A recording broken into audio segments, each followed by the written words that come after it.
राधा गोविंद भगवान को भगवान को दिव्य पावन प्रसंग सुखदेव महाप्रभु परीक्षितलाई सृष्टि प्रकरण सुनाउँदै हुनुहुन्थ्यो र भगवान शिव शंकर को प्रादुर्भाव भएर चतुष्षष्ठ योगिनीहरूलाई भूत प्रेत र प्रमथ गणहरूलाई साथमा लगाएर भगवान शिव शंकर कैलाशसम्म जानुभयो भन्ने दिव्य पावन प्रसंग मैले यहाँहरुमा वर्णन गरे। पछाडि मनु र शतरूपाको सृजन भयो। ब्रह्माका मानस पुत्र ब्रह्माले आफ्नो शरीरको दुई भाग विभक्त गर्नुभयो र त्यही दुई भाग विभक्त गरेर देब्रेपट्टिको पाटो स्त्रीको शरीर भयो, दाहिनेपट्टिको पाटो पुरुषको शरीर भयो। त्यही पुरुष र स्त्रीको जो शरीर छ त्यही शरीरलाई मनु र शतरूपा भनियो। अब मैथुनी सृष्टि आरम्भ हुन्छ।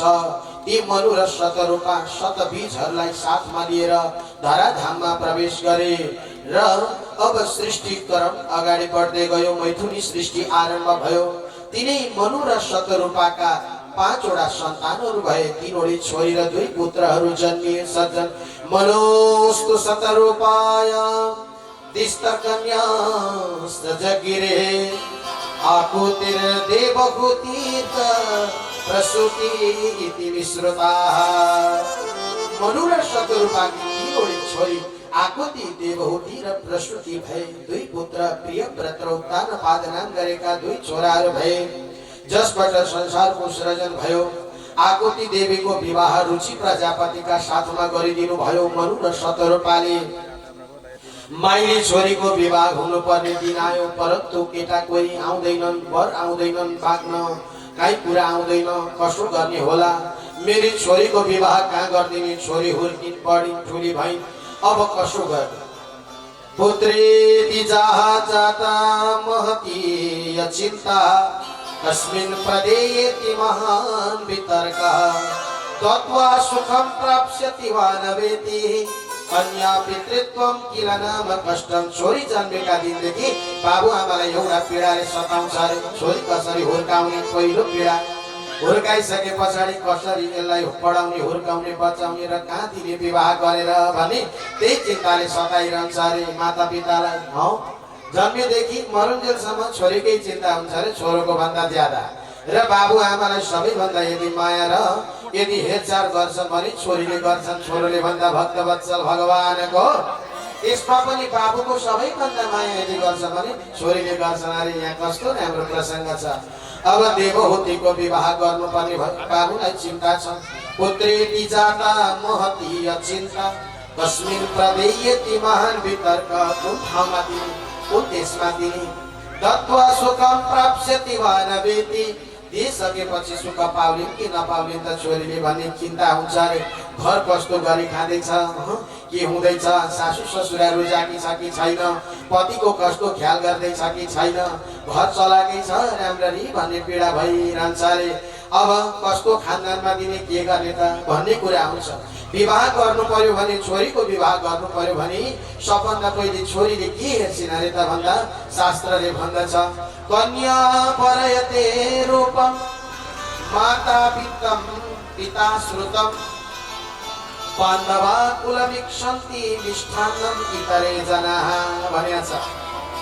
छोरीको विवाह गर्नु पर्यो भने कन्याले के हेर्छिन् भन्दा रूपलाई हेर्छिन् अरे। मैले विवाह गर्ने वर कस्तो हुनु पर्यो? सुन्दर, अनुहार मिलेको, हृष्टपुष्ट, तन्दुरुस्त, अग्लो, राम्रो, लरक्क परेको, ज्यान गरेको, त्यस्तो खालको होइदियोस् है भन्ने मनमा लाग्छ अरे। कन्याले चाहिँ रूपलाई वर्ण गर्छ। कन्या परयते रूपम, कन्याले रूपलाई वर्ण गर्छ। माता पितम अब छोरीको विवाह गर्नु पर्यो भने आमाले एउटै चिज हेर्छन्।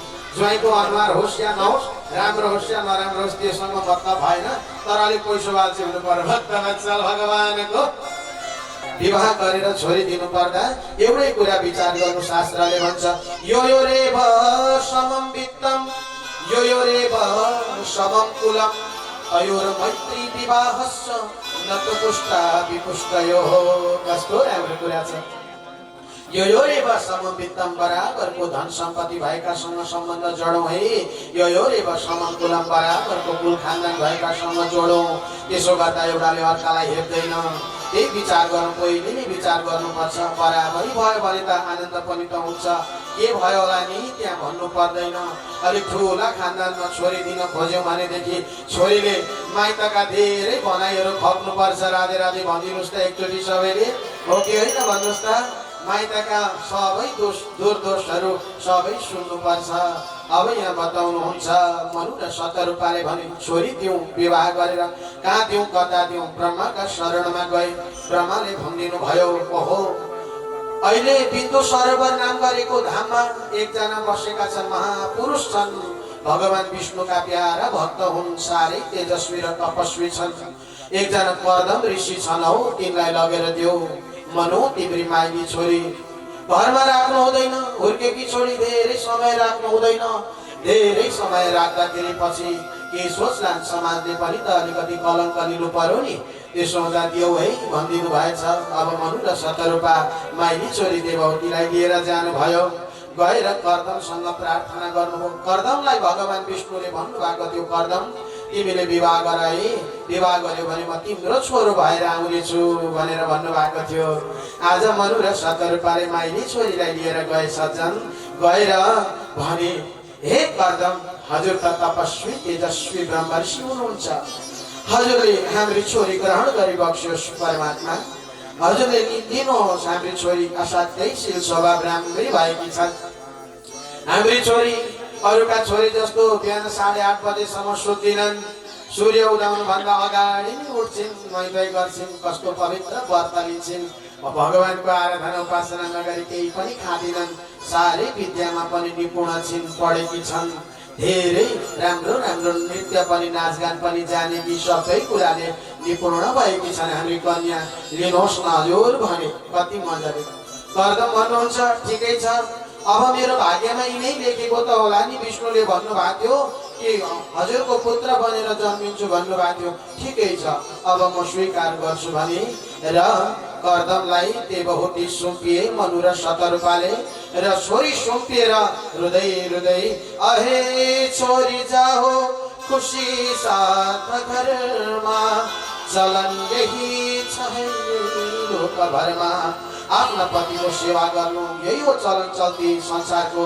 छोरी बिदा गर्नै पर्ने, छोरीलाई एक दिन छोड्नै पर्ने, यही भयो। छोरी अब बस पतिको सेवा गर्नु है, श्रृङ्गारमा मात्रै ध्यान नदिनु, राम्री मात्रै हुन नखोज्नु है। घर गृहस्थी गरी खानुपर्छ भने धेरै राम्री भएर घर गृहस्थ गरी खाइँदैन, राम्री हुनुपर्छ, सोह्र श्रृङ्गार गर्नुपर्छ। नारीको परम कर्तव्य हो। सोह्र श्रृङ्गार नगरिएकी नारी, सिन्दुर नलाइएकी नारी, मङ्गलसूत्र नलाइएकी नारी यदि अनेक प्रकारका श्रृङ्गारहरू गरेर बाहिर मात्रै घुमफिर गर्न रुचाउँछिन्, त्यो नारीले कुललाई कलङ्कित गर्छिन्। राधा गोविन्द भगवानको ए छोरी, तिमीले त्यसो नगर है। सोह्र श्रृङ्गार गर्नु, पतिका निमित्त गर्नु श्रृङ्गार, ईश्वरका निमित्त गर्नु श्रृङ्गार। यदि त्यसो गर्नु, पतिको सेवा गर्नु, धर्म मान्नु है भन्नुभयो, सम्झाउनु भयो र त्यहाँबाट निस्केर आउनुभयो। अब कर्दमजी पत्नी पाए देवहूति, कति राम्री परम सुन्दरी, 16-18 वर्षकी, त्यस्तो स्वरूप गरिएकी, हेर्दा सुन्दर स्वरूप गरेकी, 16 श्रृङ्गार गरिएकी, कोमल शरीर गरिएकी देवहूतिलाई अब समय व्यतीत हुँदै गयो। कर्दमजी त ध्यानमा बस्नुभयो भएछ। एक दिन इच्छा लाग्यो कर्दमजीलाई कि पत्नी कस्ती आइन त, परीक्षा गर्नु पर्यो हो पत्नीको भन्ने मनमा लागेछ। पत्नी कतिकी शील स्वभाव गरेकी छिन् भन्दै थिए नि मनु र शतरूपा। सासू ससुराले त खुब वर्णन गरेर गएका छन् कि कतिकी बुद्धिजीवी रहेछन्, परीक्षा गर्नु पर्यो भनेर। कर्दमजी झ्याप्प पद्मासन लगाएर बस्नुभयो, आँखा बन्द गरेर बस्नुभयो। बहिनीले के गर्छिन्, एक दिन पनि ध्यानमा बस्नुहुन्छ, अनि बेलुका उठ्नुहुन्छ, जुरुक्का रात परेपछि यसो ग्रहण गर्नुहुन्छ, भोजन शयन गर्नुहुन्छ, भोलि पनि त्यसै गर्नुहुन्छ, पर्सि पनि त्यसै गर्नुहुन्छ। 7 दिनसम्म त देवहूतिले सेवा गरिन्, श्रृङ्गारहरू सबै शरीरमा लगाएकै छ। 7औं दिनको दिनमा उनको मनमा आयो भाव, देवहूतिको मनमा त्यो भाव आयो। हजुरहरूको भाव आउँछ आउँदैन त्यो मलाई थाहा छैन, परन्तु देवहूतिले के सोचिन् भने, मैले यो श्रृङ्गार के का लागि गरेको, मैले सोह्र श्रृङ्गार कसका लागि, यो सुन गरगहना लटरम्म मैले कसका लागि लगाएँ, मैले पतिका लागि होइन। त पतिले नै आँखा बन्द गरेर दिनभरि बस्दिनुहुन्छ। यो श्रृङ्गारको कुनै अर्थ छैन, पति बिनाको श्रृङ्गार अर्थविहीन हुन्छ।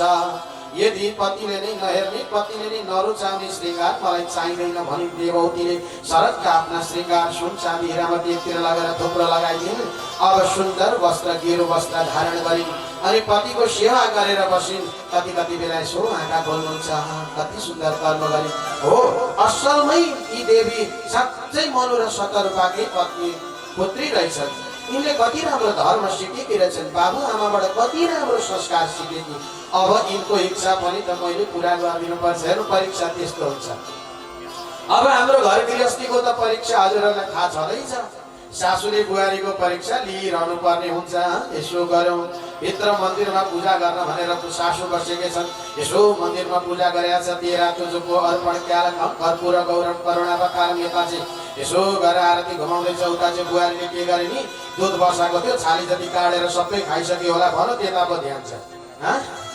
अब बुहारीले सक्यो होला नि भन, उतातिर ध्यान छ। कर्पूर गौरव करुणावतारम छैन, उता मनै छैन, ध्यानै छैन हो बर्बाद। अब यो बुहारीलाई कसरी तल आउनु भनेको छ, बसेको छ। एक दिन एउटी सासूले बुहारीलाई छेउमा बोलाइछन्, हे बुहारी ल यहाँ हो, आज तिमीलाई म एउटा कुरा सोध्छु। परीक्षा गर्नु परेको छ नि त सासूलाई, साह्रै खेदो गर्ने सासू रहेछन्। बुहारीलाई छेउमा बोलाएर बसाइछ अनि बसाएर भने, हे बुहारी लु भन, तिमी मलाई कतिको सम्मान गर्छौ हौ? भनेको, हजुर आमा म साह्रै सम्मान गर्छु हजुरलाई। हजुर र मेरी आमा उस्तै त हो नि, सासू आमा र आमा उस्तै त हो नि। हो त्यसो भए भन कति सम्मान गर्छौ, त्यो त अब देखिन्छ।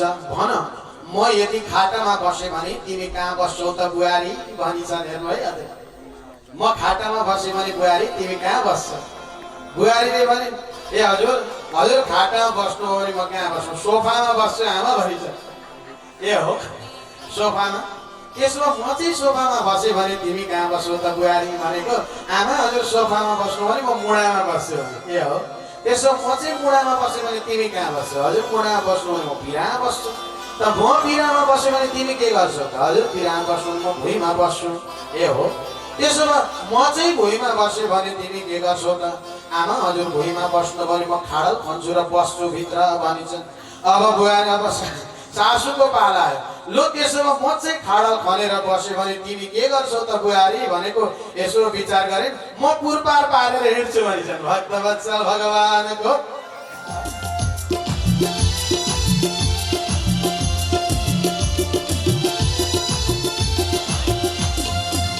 भजन गर्न बस्छौ यहाँ मन छ कता कता, भजन गर्न बस्छौ यहाँ मन छ कता कता।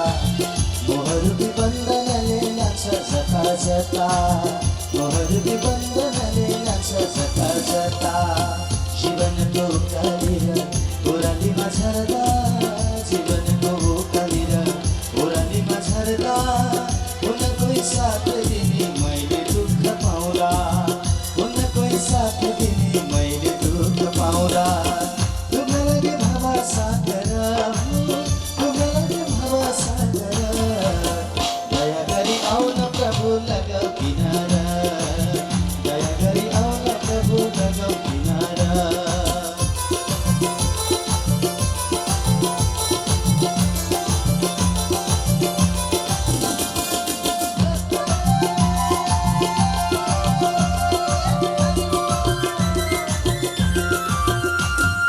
कहाँ होला सुख भने खोज्छु जहाँ तहाँ, कहाँ होला सुख भने खोज्छु जहाँ तहाँ। सुख पाइँदैन रहेछ दुखी संसारमा, सुख पाइँदैन रहेछ दुखी संसारमा। आँसु झर्छ बररररररररररर, आँसु झर्छ बरररर, कसले बुझिँदैला शरीरकी बन्धनबाट कहिले मुक्ति होला, शरीरकी बन्धनबाट कहिले मुक्ति होला। तुमलाई लगे भाव सागर, तुमलाई लगे भाव सागर, दया गरी आउन प्रभु लगाऊ किनारा, दया गरी आउन प्रभु लगाऊ किनारा।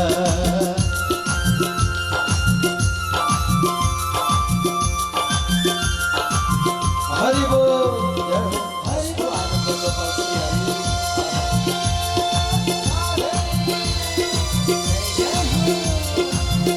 अब समय व्यतीत गर्दै गर्दै गर्दै गए। ती कन्याहरू पनि शुक्ल पक्षको चन्द्रमाका भाँति बढ्दै गए। हेर्नुहोस्, शुक्ल पक्षमा चन्द्रमा वृद्धि हुन्छ, छिट्टो बढ्दछ। बढ्दै बढ्दै हुर्किँदै गए। आँगनमा खेल्दै गरेका बच्चा दौडिन थाले। वरपर भित्र र बाहिर 9 वडी छोरी कुद्दा त के भन्नु र हजुर। आहा, घर कति आनन्द लाग्दो भएछ। कर्दम देवौतीको घरै उज्यालो भयो। त्यही त हो सज्जन, धर्म त्यही हो, कर्म त्यही हो। मरेकाको धर्म मित्र विद्या मित्र विदेशीको, रोगीको औषधि मित्र नारी मित्र गृहस्थको। मरेकाको धर्म मित्र हुन्छ। विद्या मित्र विदेशीको, विदेश गएको छ भने विद्या मित्र हुन्छ। पढेको छ भने दुःख पाउनु पर्दैन विदेशमा। खानामा धनमा स्त्रीमा सन्तोषी रहनु सदा, पढ्दामा ज्ञान गर्दामा असन्तोषी हुनु सदा। खानामा अनि धनमा अनि स्त्रीमा सन्तोषी रहनु सदा, पढ्दामा ज्ञान लिँदा विद्या लिँदाखेरि असन्तोषी हुनु है सधैँ। त्यहाँ चाहिँ असन्तोष गर्नु हजुरहरूले, त्यो असन्तोष राम्रो। अरू बेलामा चाहिँ सन्तोष गर्नु। भोजन बनाएर दिन्छन् देवीले, घरमा बसेको छ। कति दुःख गरेर कति मेहनत गरेर पकाएर दिएको भोजन, त्यो केस यसो परेदियो भने फुत्त पारेर पर हुत्याइदिन्छ।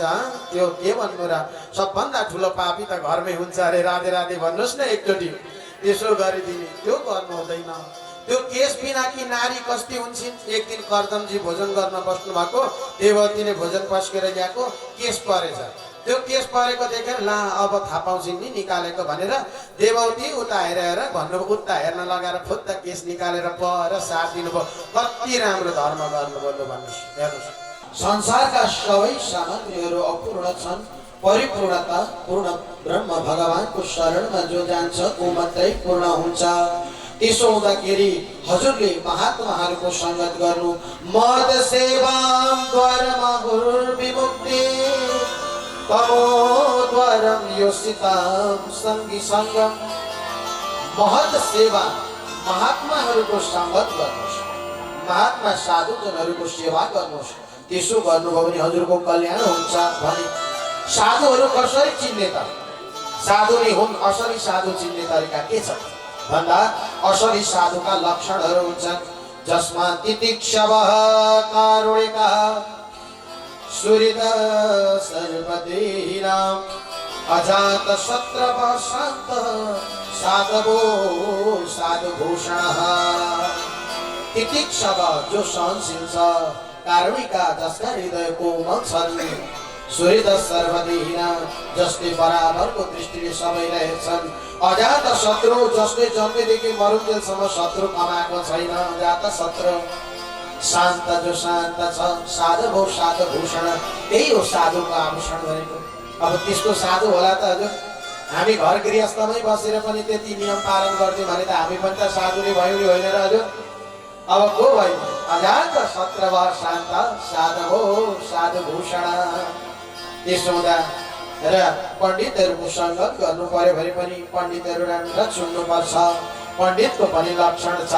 कस्तो छ त भन्दा, मातृवत परदारेषु परद्रव्येषु लोष्टवत आत्मवत सर्वभूतेषु यः पश्यति स पण्डितः भनेको छ। मातृवत परदारेषु, पर स्त्रीलाई पर देवीलाई आफ्नी आमा जननी तुल्य मान्नुपर्छ। मातृवत परदारेषु परद्रव्येषु लोष्टवत, अरूले कमाएको सम्पत्तिमा आँखा नगाड्नु पण्डितको धर्म हो। पण्डितले अर्काको गोजीमा कति छ भनेर च्याउँदैन। पण्डितलाई जति मन लाग्छ श्रद्धाले दिएको चिज आफ्नो हो भनेर ग्रहण गर्दछ। सत् पण्डितको धर्म त्यही हो। र मातृवत परदारेषु परद्रव्येषु लोष्टवत आत्मवत सर्वभूतेषु, आफ्नो जस्तो त हो नि, आफूलाई पनि त कष्ट पीडा पर्छ, उसलाई पनि त परेको छ नि भन्ने सम्झेर गरिबका घरमा गएर भए पनि उद्धार गरिदिनु। गरिबकै घरमा गएर पनि गरिबलाई उद्धार गरिदिनु। गरिबको घरमा पनि गएर पढ्नु। धनीहरू मात्रै खोज्दै नहिँड्नु। धनी मात्रै जहाँ अलिक धेर पैसा दिन्छन् त्यहाँ चाहिँ खोज्दै नहिँड्नु। गरिबका घरमा पनि आफूले गोजीमा सामान बोकेर लगेर भए पनि कर्म गरेर उद्धार गरिदिनु। पण्डितको सद्धर्म हो भक्तवत्सल भगवानको यो है भनेर बताउनु भयो। कति राम्रो कुरा छ। अनि माता देवहूतिलाई कपिलदेव भन्नुहुन्छ, माता अब जीवको गतिको वर्णन सुनाउँछु है। जीव एउटा जीवात्मा जन्म लिएर कसरी धरतीमा आउँछ, आमाको कोखमा कसरी बस्दछ त्यो कुरा म बताउँछु भन्नुभयो। कर्मण देव नेत्रेण जतोर देहो पपपतये स्त्रियः प्रविष्ट उदरं कुंसोरेत कणाश्रयः। कति राम्रो कुरा छ सज्जन। जब स्त्री र पुरुष संयोग हुन्छन्, माताको स्त्रीहरूको रजस्वला धर्म हुन्छ। रजस्वला धर्म भएपछि त्यसलाई ऋतु धर्म मानिन्छ। कति राम्रो धर्मले हेर्नु त, शास्त्रले कति राम्रो वर्णन गरेको छ। दुनियाँदारी नाना राति भन्दैन, ऋतु धर्म भनौँ। कति राम्रो शब्द धर्म भनौँ नि त। आखिर धर्म पालन गर्नुपर्ने रहेछ नि। ऋतु धर्म, मासिक धर्म भएका बेलामा नारीहरूले नुहाइ गरेर पवित्र बनेर घरमा बस्ने, घरका कामहरू नगर्ने, त्यति बेला पीडा हुन्छ, शरीर कमजोर भएको हुन्छ। यस्ता बेलामा भित्र र बाहिरको घरको काम गर्न नलाउने, एक ठाउँमा बस्ने, आनन्दले पतिदेवले पकाएर ल्याएका भोजनहरू ग्रहण गर्ने, बस्ने, आनन्दले समय व्यतीत गर्ने, अनि दरिली हुने। ऋतु धर्म नभएकी नारीले सन्तान दिन सक्दिनन्। ऋतु धर्मलाई हामीले कुत्सित सम्झ्यौँ। ऋतु धर्मलाई त शास्त्रले त राम्रो कुरा बतायो। जुन नारीको ऋतु धर्म राम्रो हुन्छ, ऋतु धर्म राम्रो भएकी नारीले सन्तान पनि राम्रो जन्म दिन्छन् भनेको छ। मासिक धर्म राम्रो हुने नारीले सन्तान पनि राम्रो जन्म दिन्छन्। ऋतु धर्म त त्यस्तो हो। ऋतु धर्मै छैन भने, मासिक धर्मै छैन भने सन्तान आउँदैन। सन्तान आउन त त्यो चाहियो नि त धर्म। भनेपछि कपिलदेव भगवान भन्नुहुन्छ, माता पहिले मासिक धर्म आउँछ। मासिक धर्म भएको 8औं दिनदेखि 16औं दिनको दिनभित्रमा जो सन्तान बस्छन्, अनि त्यो सन्तान बस्छ है, त्यति दिनभित्र मात्रै सन्तान बस्छ, अरू दिनमा बस्दैन सन्तान पनि। हेर्नुहोस् त कस्तो विज्ञान छ यहाँ। यहाँ बताएको छ, जब स्त्री र पुरुषको संयोग हुन्छ, संयोग भएर पुरुषको रज, पुरुषको शुक्र माताको रजमा मिलेर, खूनमा मिलेर जब भित्र गएर गर्भाशयमा प्रविष्ट हुन्छ, गर्भाशयमा गएको एक रातमा कललम एक रात्रेण पञ्चरात्रेण बुधबुधम। एक रात्रिमा पानीको फोको जस्तो हुन्छ, 5 रात्रमा बयरको दाना जस्तो हुन्छ। दशाहेन तो करकन्धो, 10 दिनमा चाहिँ अलिअलि टाउको जस्तो देखिन थाल्छ। पेशयाण्डम तथा परम, पुरा अण्डाकार रूपमा परिणत भएको हुन्छ त्यो। र मासेन तो शिरोद्वाभ्यम, 1 महिनामा एउटा शिर निस्किन्छ अरे। 1 महिनामा शिर बाहिर निस्किन्छ। मासेन तो शिरोद्वाभ्यम बाहु अङ्ग्याङ र विग्रह। दोस्रो महिना लाग्दा हात र खुट्टा निस्किन्छन्। हेर्नुहोस् है आमाको गर्भमा। र नकलोतमस्ति चर्माणि लिङ्गक्षेतो भवस्त्रीभिः। तेस्रो महिना लाग्दा स्त्री र पुरुष हो कि भन्ने कुरा पत्ता लाग्छ, लिङ्ग उत्पन्न हुन्छ। स्त्री या पुरुष भन्ने कुरा, स्त्री छ भनेदेखि चाहिँ हस्पिटल दौडिहाले, मारिदिहाले। पुरुष छ भने, छोरो छ भने मात्रै राखे। के भन्नु र अधर्म कलियुगको यस्तो हुन्छ है। कलियुगमा भन्ने कुरा छ नि त हजुर। कलियुगमा यस्तो गर्छन्, नारीलाई जन्म दिँदैनन्, नारी आउन खोज्ने बित्तिकै मारिहाल्छन्। त्यसो गर्छन् है कलियुगमा भने त्यो। आज हेर्नुहोस् त घट्या छ कि छैन, मन कति बोल्छ। त्यसो हुँदाखेरि यहाँ बताइएको छ, नकलोतमस्ति चर्माणि लिङ्गक्षेतो भवस्त्रीभिः। तेस्रो महिनामा त्यस्तो हुन्छ। चतुर्विधा तवः सप्त पञ्चभिः क्षुत्रणोत भवः। चौथो महिना लागे पछाडि अब पेटको बच्चा हल्लिन थाल्छ, चलबलाउन थाल्छ। 5औं महिनामा त झन् धेरै चलबलाउँछ, हल्लिन्छ। त्यति बेला त्यो बच्चा हल्लेपछि आमाको कोखमा एकदम टाउकुटी लाग्न थाल्छ। के गरौँ कसो गरौँ हुन्छ। के खाउँ कता जाउँ, के खाउँ कता जाउँ, के गरौँ के खाउँ भन्ने हुन्छ। अनि कतो शीतोष्ण लवणः रुक्षादिभिः रुल बढेर आमाले त्यति बेला चाहिँ कटु भनेको एकदम पिरो, अमिलो, चर्को, एकदमै त्यस्ता तरल पदार्थहरू खाइदिन्छन् एकदमै धेरै। त्यो खाइदिएका कारणले गर्दा त्यो रस जान्छ र त्यो कोमल शरीरमा, बालकको शरीरमा गएर लाग्दा त्यो झन् छटपटाउन थाल्छ। त्यो तर्पिन्छ, त्यो रुन्छ, भित्रभित्रै कराउँछ, हे भगवान, हे ईश्वर, मलाई यो नरकबाट निकाल्नुहोस्, यो आमाको मलमूत्र खाडल भित्र म कहिलेसम्म बस्नु? यो मलमूत्र र विश्रान्तिको खाडलमा बसेर म समय व्यतीत गर्न सक्दिनँ प्रभु। 7 जन्मको याद हुन्छ अरे सज्जनलाई, जन्म जन्मान्तरको याद हुन्छ।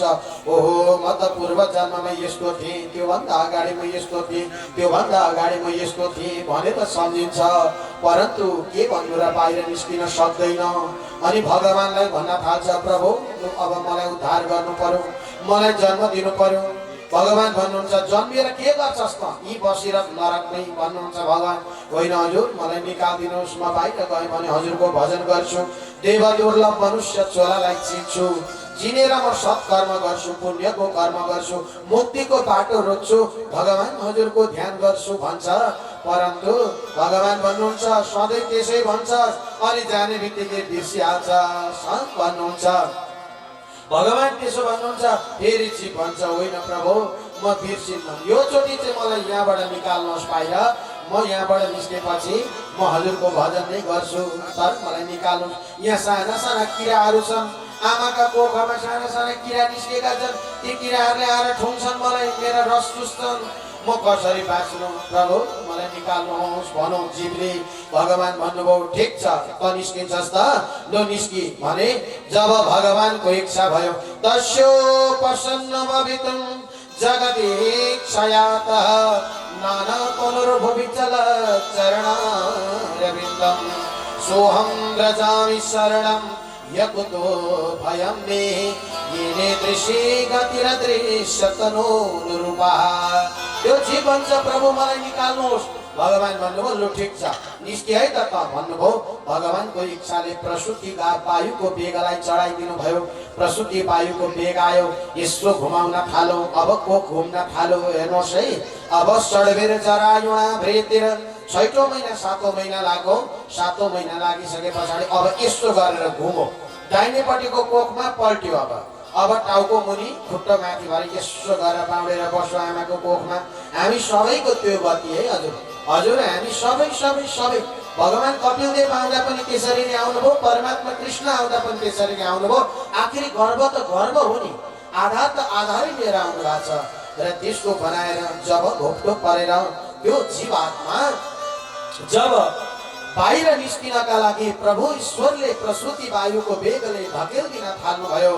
त्यो वायुको बेगले धकेल्दै धकेल्दै धकेल्दै धकेल्दै प्रसुति कक्षमा लगेर त्यो जब बालक भित्रबाट बाहिर निस्केर आयो, जन्म भयो। जन्म भएपछि शान्त भएर सुतेको हुन्छ जीवात्मा, रोको हुँदैन। जन्मिने बित्तिकै बालक रुँदैन सज्जन, जन्मिने बित्तिकै रोको हुँदैन बच्चा, नरुइकन चुपो लागेर शान्तले बसेको हुन्छ।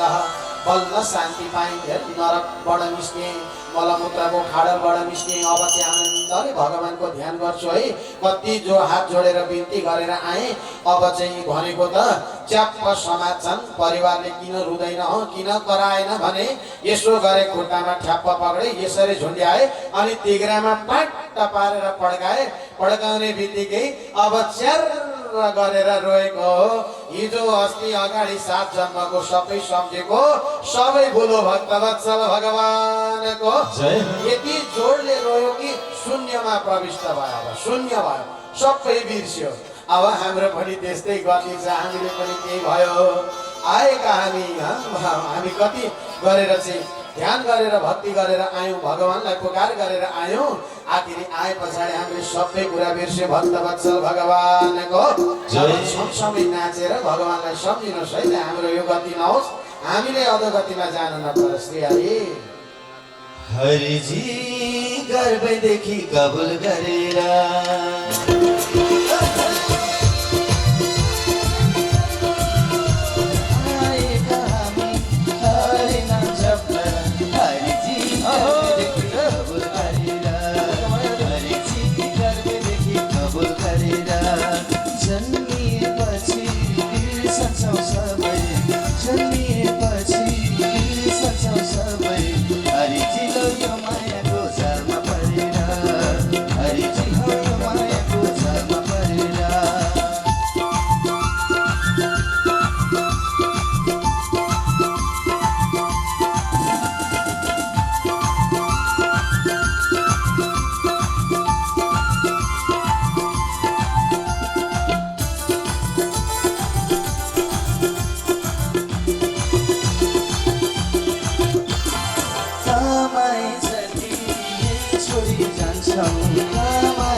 छोडी जान्छौँ हरिची के नै लानु छ र मरेर हरिची के नै लानु छ र मरेर ज्ञान र भक्ति साथमा जाने ज्ञान र भक्ति साथमा जाने हरिची राखौँ अझै दिलमा भरेर हरिची राखौँ अझै दिलमा भरेर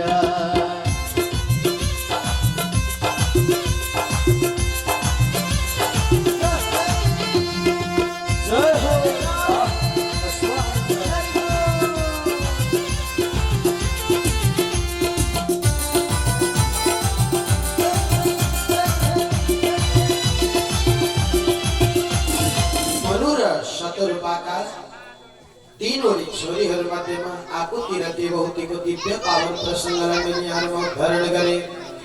अब यहाँ दिव्य पावन प्रसङ्ग छ।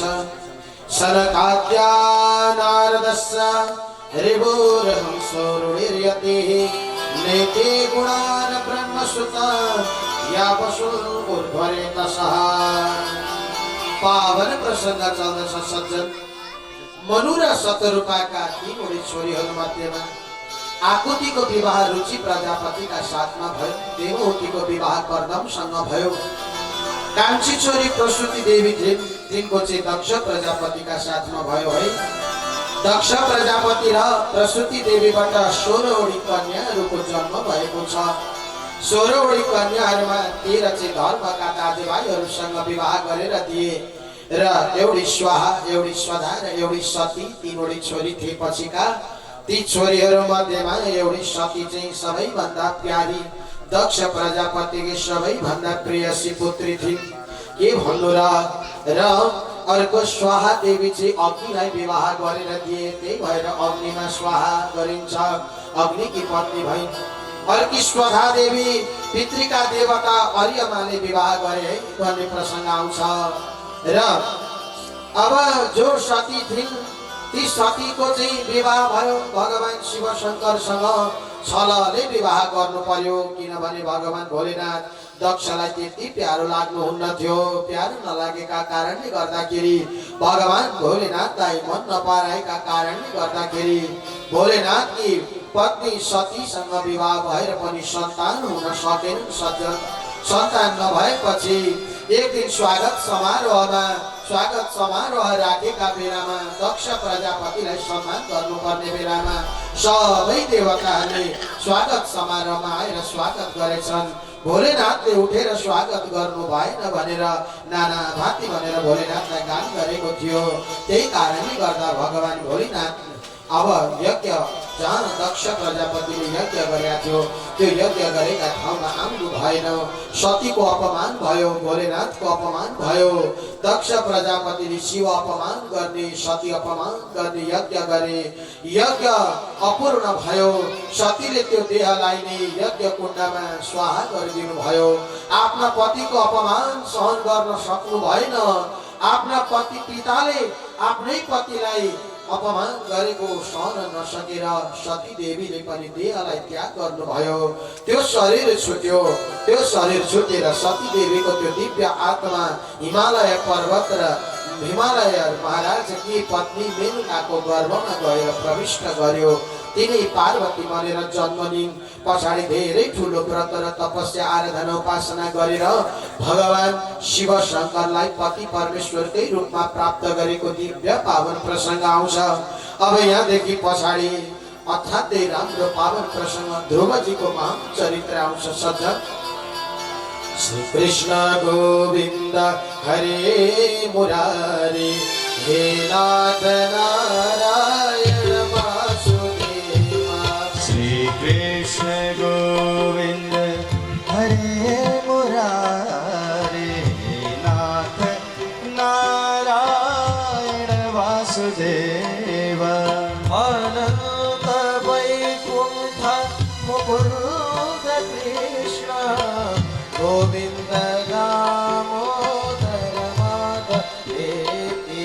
श्री कृष्ण गोविन्द हरे मुरारी हे नाथ नारायण वासुदेव।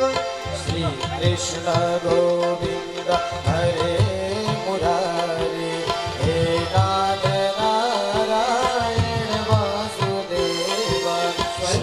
र शतरूपाको छोरो हुनुहुन्थ्यो जेठो छोरो उतानपाद हुनुहुन्थ्यो किन यिनलाई उतानपाद भनियो त भन्दा आमाको गर्भमा उल्टो भएर बसेको टाउको मुनि खुट्टो माथि भएर बसेका कारणले गर्दा यिनलाई उतानपाद नाम गर्दथे उतानपाद हामी पनि त उतानपाद नै हौ सज्जन हामी पनि त्यसरी नै आमाको गर्भमा बसेर आएका हौ पात भनेको पाउ हो खुट्टो माथि गरेर आयौं हामी आमाका कोखमा कति दुःख कष्ट पाएर बस्यौं त्यसो हुँदाखेरि ती उतानपाद महाराज हुनुहुन्थ्यो पत्नी थिइन् साह्रै सुन्दर स्वभाव गरेकी सुनीति नाम गरेकी पत्नी थिइन् महाराज र सुनीति साह्रै राम्ररी आनन्दले समय व्यतीत गर्दै थिए बस्दै थिए सज्जन के भन्नु र सन्तान भएन धेरै वर्षसम्म सन्तान भएन सन्तान नभएपछि गाउँकाले परिवारकाले आफन्तले सबैले कुरा काट्न थाले सन्तान भएनन् के गर्नु अर्कै बिहे गर्न लाउनु पर्छ महाराजलाई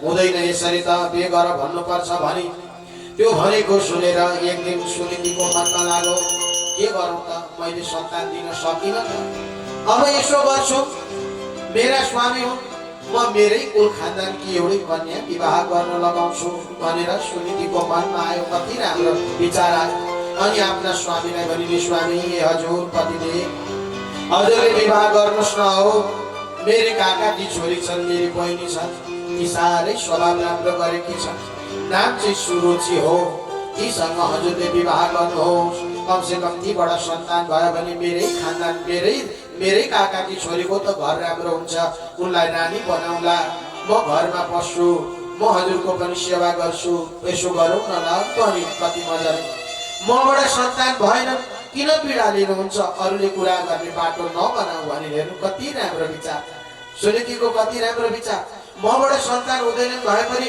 कमसे कम काकाकी छोरी बिहे गरेर ल्याउँछु सौका चाहिँ पार्छु तर आफ्नै पार्छु त्यसो गरेर भने घर त राम्रो हुन्छ सम्हालिन्छ त्यहाँबाट त सन्तान भयो भने म पनि त आमा त बन्छु नि उनले जन्माए पनि आमा त हुन्छु नि म भन्ने लाग्यो सुनीतिलाई उनले धुमधाम विवाह गराइदिन् आफै आरती लिएर द्वारमा बसेर महाराज र सुरुचिलाई घरमा भित्र्याइन् आरती छम आरती गरेर घुमाएर कति राम्ररी आरती गरेर घरभित्र भित्र्याउनु त तर सुनीतिलाई के थाहा र दशा भित्र्याए भन्ने कुरा थाहा छैन बिचारीलाई दैवको लीला अपरम्पार सुनीतिले आफ्नै काकाकी छोरी काल जत्तिकै भित्र्याएकी रहेछन् के भन्नु र घर आएर भित्र्याएर अब सुनीतिको भावले त बुइनी भनौँ यसो गरेर अलिअलि पकायो ल्यायो बुइनीलाई नै खुवायो राजालाई नै खुवायो उनी त गर्दा गर्दै नोकर झै भएर काम गर्छिन् परन्तु घरमा उनलाई मतलब छैन उनलाई त्यो भाव आउँदैन मैले सेवा गरेँ मेरै बुइनीको त गरेँ नि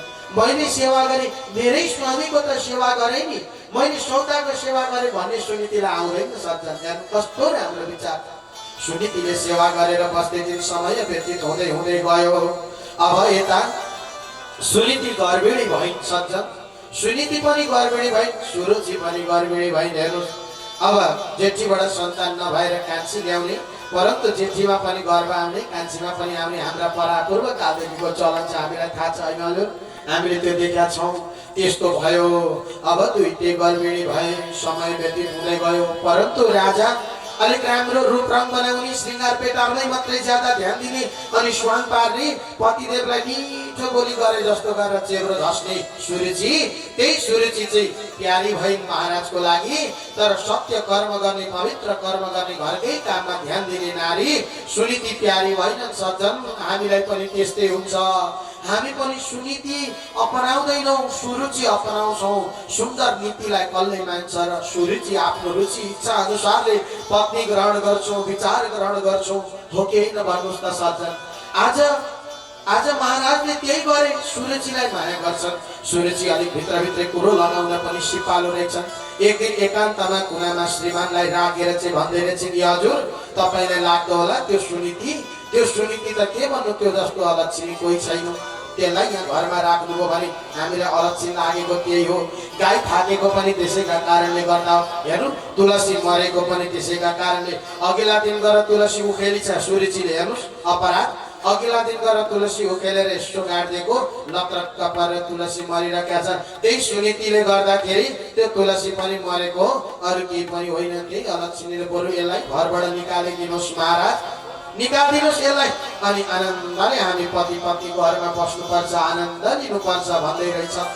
त्यो त्यसो भन्दै गरेको सुनितिले सुनिन् परबाट कुनाबाट त्यो सुन्ने बित्तिकै कति ठुलो बजेर पर्यो होला सज्जन लु भन्नुहोस् त कस्तो पीडा होला जुन बहिनीलाई जुन काकाकी छोरीलाई मैले आफ्नै बहिनी जस्तो बनाएर छमछमी आरती गरेर भित्री आएकी आज त्यसैले मेरो घर सकिनी आज त्यसैले मेरो घर उजाड पार्दैछ तर यदि दुईटा साह्रै मन मिलिसके जस्तो छ राजा पनि ओहो भन्दै थप्दै रहेछन् कुरा त्यो देखेर सुनितिको मनमा लाग्यो दुईटै मिलेछन् नि अब दुईटै मिले अब मैले घरमा बस्नु हुँदैन अब मैले निस्किनु पर्छ अनि एकान्तमा गएर पतिले भएको मौका पारेर सुरुचि पनि रहेछ यसो कुनामा त्यही मौका पारेर हजुर स्वामी मलाई घर बस्ने इच्छा भएन केही गर्दा शान्ति भएन घरमा मलाई यहाँबाट बाहिर निकालिदिनुहोस् न म पर जङ्गलमा एउटा कोठी बनाएर राखिदिनुहोस् महाराज भनिन् सुनितिले हेर्नुहोस् न सुनितिले महाराजलाई भनिन् मलाई यस्तो पर अलग्गै राखिदिनु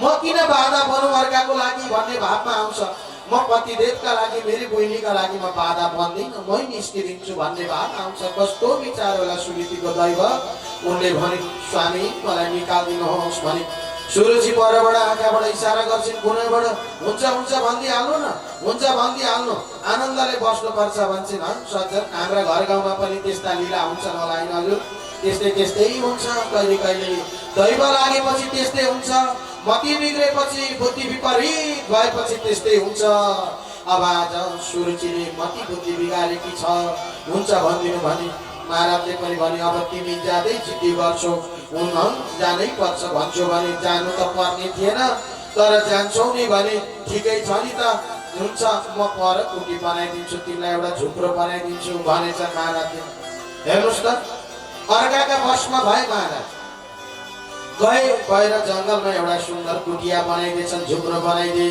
त्यही झुप्रोमा बसेर दिन काट्न थालिन् भगवानको सेवा गर्छिन् सुनिति ध्यान गर्छिन् अब यता सुरुचि र महाराज उतान पातब मदिराले विह्वल भएर मत मदिरा खाएका छन् मांसादीलाई ग्रहण गरेका छन् रमाइलो गरेका छन् आए दिन बाजा गाजा बजाना गरेका छन् रमाइलो गरेका छन् समय व्यतीत गर्न थाले त्यही चीज गर्नलाई अपुग भएको रहेछ त्यही चीज गर्न रहेछ सुनिति बाधा गरेर बसेकी रहेछन् सुनिति जङ्गल गइन् जङ्गलमा गएर हरिको ध्यान गर्न थालिन् भगवानको सेवा गर्दै गइन् गर्भको बालक हुर्किँदै बढ्दै गयो अब त यसको दिन आयो 9 महिना बित्यो सज्जन बालकको जन्मिने बेला आयो त्यो बेलामा सप्तऋषिका पत्नीहरू आएछन् त्यहाँ घुम्दै फिर्दै आएर यसो हेर्दाखेरि यिनलाई अप्ठ्यारो छ अब यिनलाई उद्धार नगरी हामीले जानु हुँदैन भन्ने मनमा लाग्यो सप्तऋषिका पत्नीहरू बसे त्यहाँ समय व्यतीत भयो अब प्रसूति वायुको वेगले थिच्यो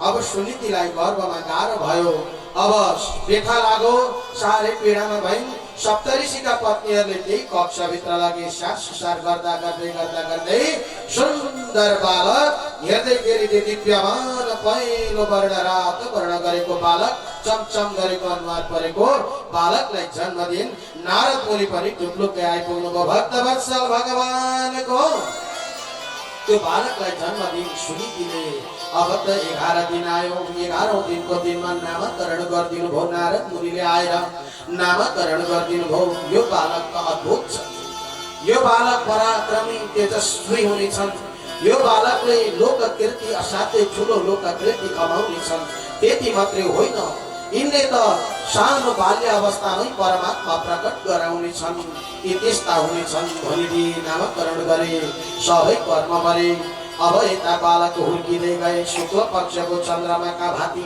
उता पनि सुरुचिले बालकलाई जन्म दिइन् उता पनि बालकै छोरै जन्म्यो अब दुईटैपट्टिका बालकहरू हुर्किन थाले हुर्किँदै बढ्दै गए अब समय व्यतीत हुँदै गयो 5 वर्षको उमेर अवस्था भएछ ध्रुवको जङ्गल खेल्दै कुद्दै जानुभयो एक दिन पर खेल्दै जानु भएको एक ठाउँमा साधुहरू धेरैजना बसेर कुरा गर्दै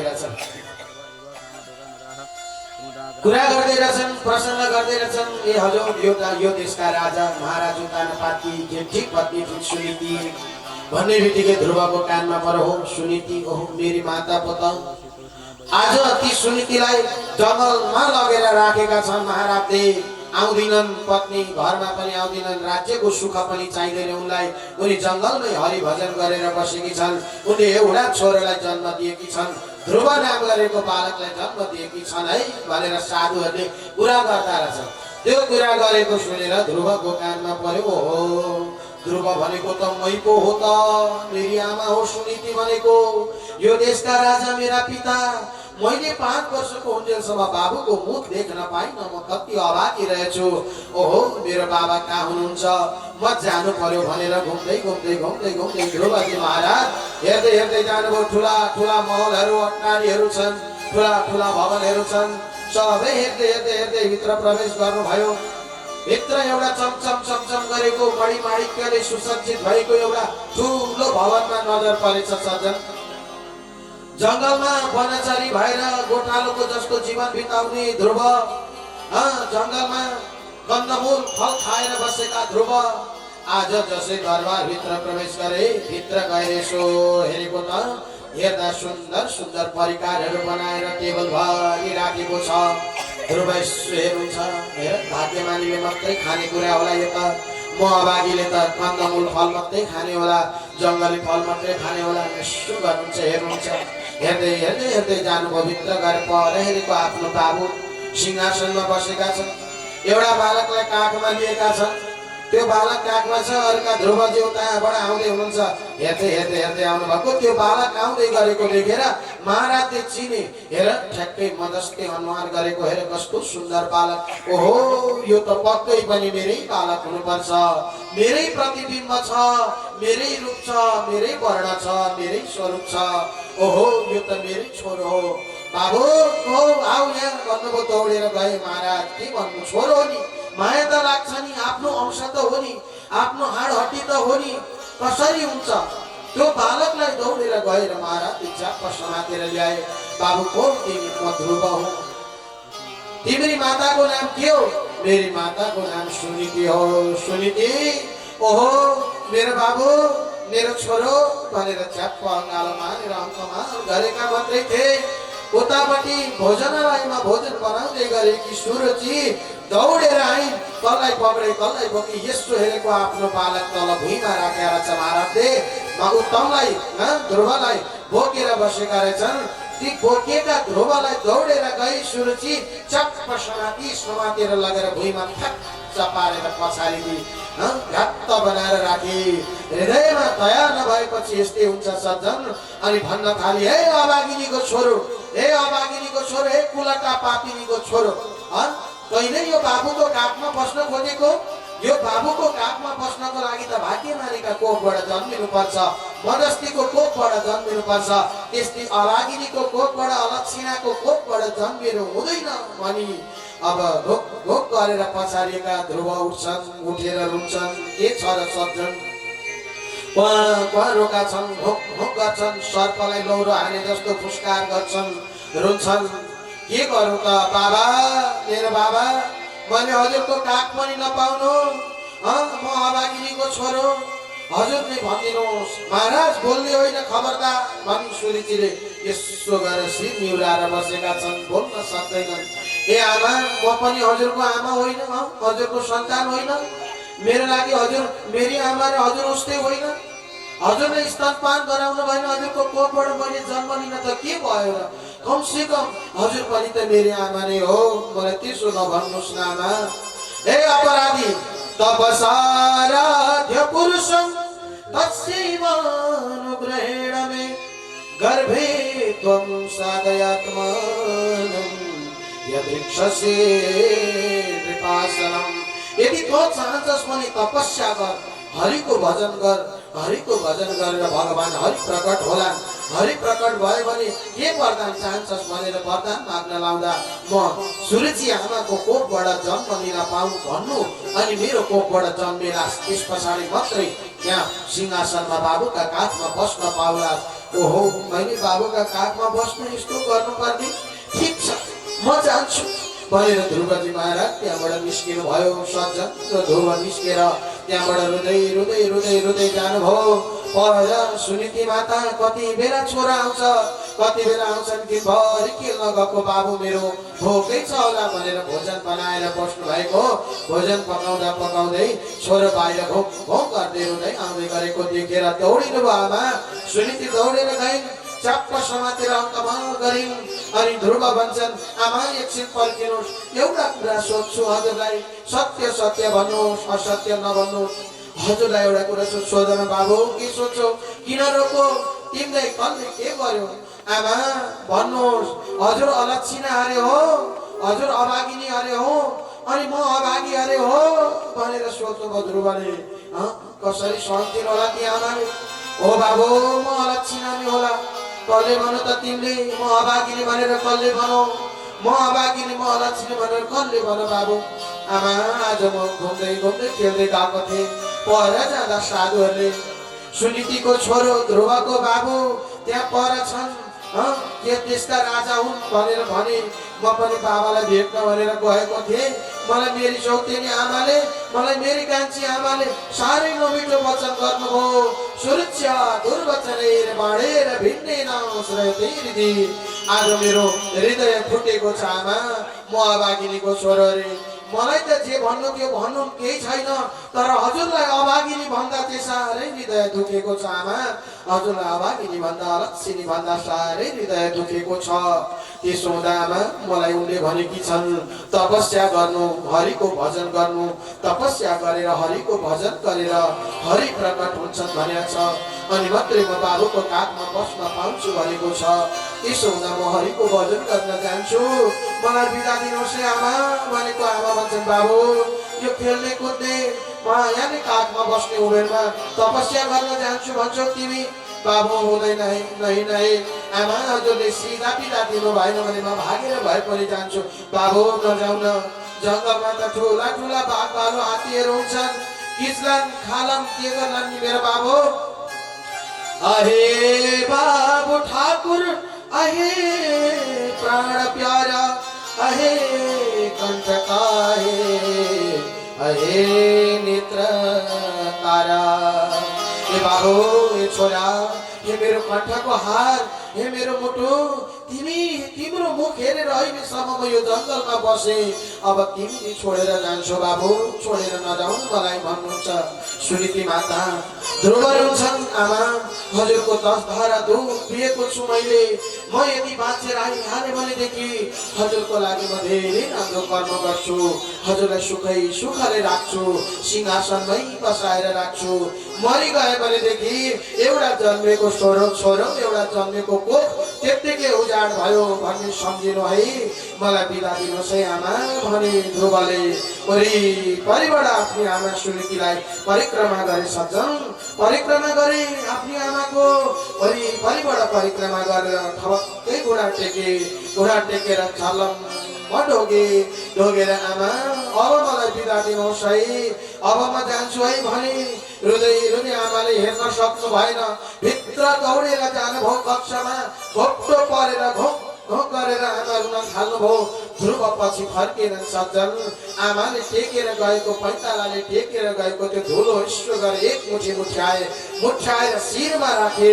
आमाको पाउको धुलो शिरमा राखेर ध्रुवजी महाराज बाटो लागे भक्तवत्सल भगवानको। ध्रुवजी महाराज धुलो शिरमा राखेर अगाडि बढ्दै गए। मनमा छ जसरी भए पनि हरिलाई प्रकट गराउनु छ, हरिलाई प्रकट गर्नु छ, आमालाई सुख दिनु छ, आमालाई सिंहासनमा राख्नु छ। मनमा छ अगाडि बढ्दै गए। मार्ग चाहिएको छ, मार्ग कसले देला त, कसले देला मार्ग मलाई भन्ने छ। बाटोमा जाँदै भगवान हरिले त ध्रुव जाँदै गरेको थाहा पाउनु भयो। हरिले नारदलाई बोलाएर भन्नुभयो नारद जाऊ ध्रुवलाई राम्रो ज्ञान देऊ है, अब यी फर्किनेवाला छैनन्, यी फर्किँदैनन्, यिनलाई जति फकाउँदा पनि फर्किँदैनन्। कोसिस गर्नु फर्किन्छन् घरै फर्काइदिनु, होइन भने महामन्त्र दिनु है भन्नुभयो भगवान हरिले। र नारद मुनि आउनुभयो। ध्रुव बाटोमा जाँदै हुनुहुन्थ्यो, बीच बाटोमा नारद प्रकट हुनुभयो। भक्तवत्सल भगवानको नारदले भन्नुभयो बाबु ध्रुव कहाँ हिँडेको बाबु, किन हिँडेको? हजुर म तपस्या गर्न हिँडेको, भगवानलाई प्रकट गरौँ। बाबु यो खेल्ने खाने कुद्ने हिँड्ने दौडिने बेला हो, यति बेला कहाँ बाबु भगवान प्राप्त हुन्छ र जाऊ घर फर्केर जाऊ भन्नुहुन्छ नारदले। तर मान्दैनन्। म कसरी फर्क्यौँ? मैले बाछा बन्धन गरेर आएको छु, आमाको गोडाको धुलो लिएर आएको छु, म अब फर्किनेवाला छैन। नारद मुनि, बरु हजुर मलाई दिनुहुन्छ भने मैले के गरौँ, कसरी तपस्या गरौँ, मैले तपस्या गर्ने मलाई केही ज्ञान दिनुहोस् भने र नारद मुनिले ध्रुवजीलाई कानैमा दिव्य महामन्त्र ठोकिदिनु भयो। यो महामन्त्र यहाँबाट अगाडि बढेर जानु है ध्रुव। दिव्य अलौकिक यमुनाजी आउँछिन्, ती यमुनाजीमा स्नान गर्नु। त्यहाँबाट अलिकति अगाडि गएर मधुवन क्षेत्र छ, मौरीले मह नै मह लगाएको क्षेत्र छ, त्यो ठाउँमा जानु। सुन्दर स्वामीको वृक्ष छ, त्यही स्वामीको वृक्षको भेदमुनि बसेर यो महामन्त्रको जप गरेर बस्नु, तिम्रो कल्याण हुनेछ भनेर दिव्य महामन्त्र प्रदान गर्नुभयो।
शिवजीले यही मन्त्र जापे, कैलाशमा शिवजीले यही मन्त्र जापे, यही मन्त्र जापे प्रभु, यही मन्त्र जापे प्रभु, यही मन्त्र जापे। ओम नमो भगवते वासुदेवाय, ओम नमो भगवते वासुदेवाय।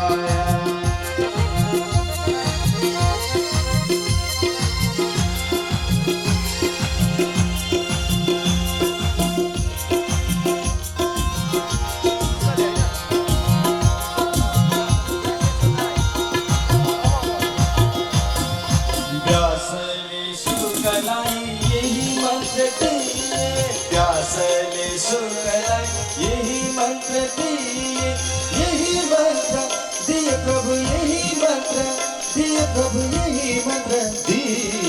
ओम नमो भगवते वासुदेवाय, वासुदेवाय प्रभु नंद नंदनाय, वासुदेवाय प्रभु नंद नंदनाय, वासुदेवाय प्रभु वासुदेवाय, वासुदेवाय प्रभु वासुदेवाय, वासुदेवाय प्रभु वासुदेवाय प्रभु वासुदेवाय।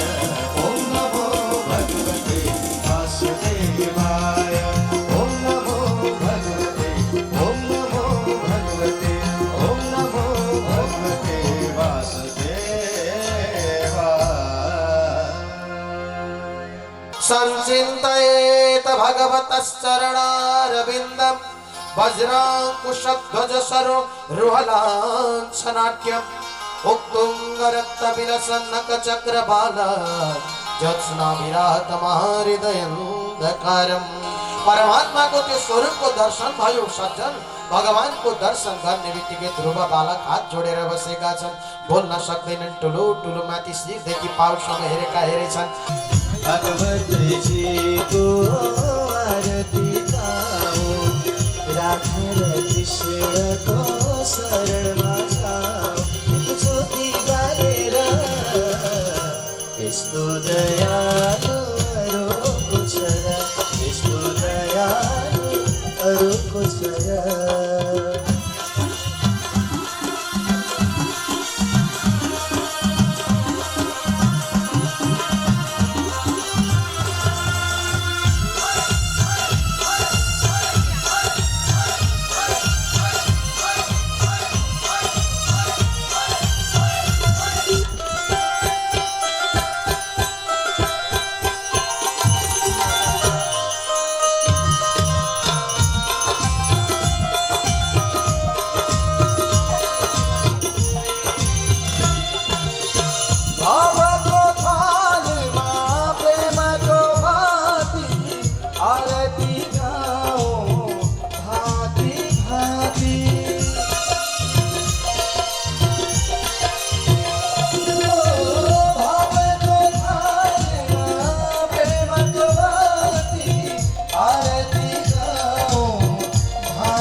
वेदको सार हो महिमा अपार गीत ज्योति बनेर यस्तो दयालुहरूको छ र यस्तो दयालुहरूको छ र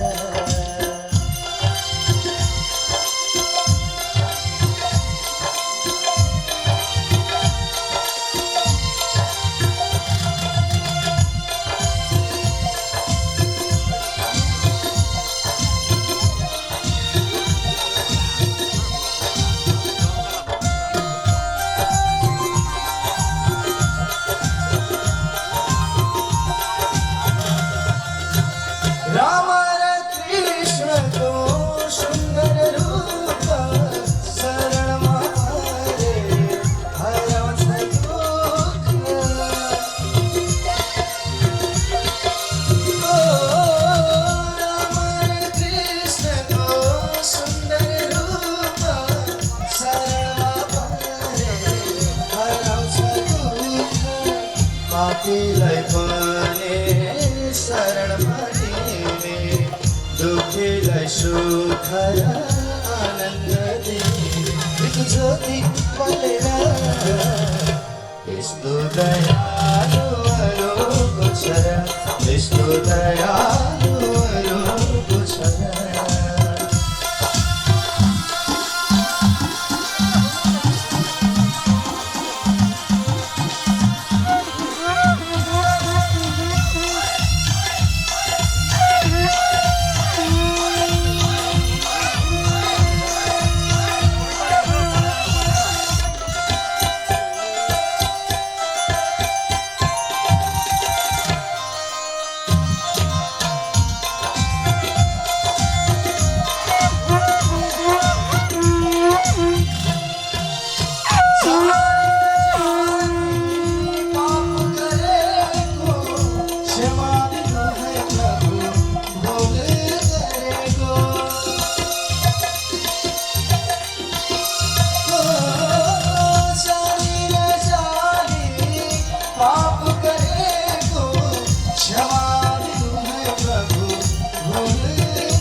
शंकर शिव शरणम जय जय हर हर शंकर शिव शरणम जय जय हर हर शंकर शिव शरणम।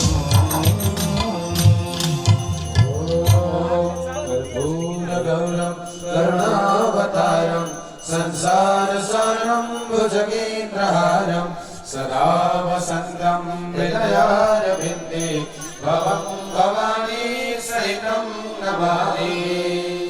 विश्व अर्घ दिनुहोला छातो दैत्यवदर्थाय देवानामाय च तस्मै देवाय सत्याय सगुणाय महात्मने व्यक्तस्वरूपाय ऋषिकपतये नमः। विहाय कृपया दत्तं राधया सहितो उमाया सहितो हर हर। सबैले पुष्प लिएर हात जोडेर परमात्माको ध्यान गरौँ, दिव्य स्तुति गरौँ है। सबैले झुमेर आनन्दले हामीले मधुर भगवानको स्तुति गाउँछौँ सदैव। हजुरहरू यसरी ताली बजाउँदै झुमिदिनु होला। ओम न तातो न माता न बन्धुर न दाता न पुत्रो न पुत्री न मृत्यो न भर्ता न जाया न विद्या न वृत्तिर्ममैव प्रति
इंद्रकलशोद्भव कश्यपानां पादान् नमामि सततं पितृमुक्तिहेतोः अकालमा मृत्युवरण्यरेखा यैकुलमाचोषति सन्मरेखा पावं शबैले वैकुण्ठधाम वन्दे हरिमागरो प्रणाम मन्त्रपुष्पाञ्जलि समर्पयामः पुराणपुरुषोत्तमाय नमः सिद्धि विनायक गणपति महाराज को, जगत साक्षी सूर्य नारायण भगवान को, जगत जननी दुर्गा माता को, शंभ सदा शिव शंकर महादेव को, श्री लक्ष्मी नारायण भगवान को, श्री राधा कृष्ण भगवान को, श्री पवन पुत्र वीर हनुमान को, श्रीमद् भागवत महापुराण को, श्रीमद् भागवत सप्ताह ज्ञान महायज्ञ को, व्यास जी महाराज को, सुखदेव जी महाराज को, सनकादि मुनिहरों को,